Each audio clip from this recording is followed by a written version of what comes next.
ख़वातीन के अच्छे होने का अंदाज़ा उनकी औलाद की तरबियत से लगाओ।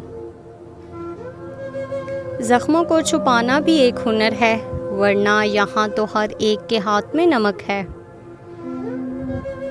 रोज़ाना नेकियां किया करो और दरिया के अंदर डालते जाओ, और जब कभी ज़िंदगी के अंदर तूफ़ान आया तो यही नेकियां कश्ती बन जाएंगी। लोग अपनी शादियों पर सिर्फ मखसूस लोगों को मदऊ करते हैं, लेकिन लोगों की ख्वाहिश होती है कि हमारे जनाजे पर पूरा शहर आए।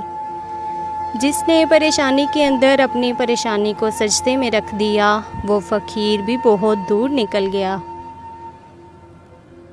जो रोज़ी रोटी इंसान का मुकद्दर है, वो उसे मिलकर ही रहेगी। कोई उसको घटा नहीं सकता, ना बढ़ा सकता है। दूसरे के गुनाहों को गिनते रहने से बंदा पारसा कभी नहीं बन सकता।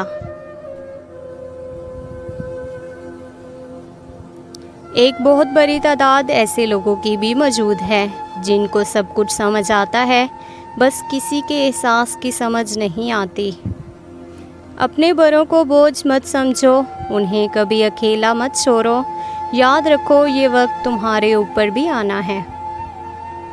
जो तुम्हारे पास माल है उसमें से 10% सदका दो और गरीबों मस्कीनों को खाना खिलाना शुरू कर दो।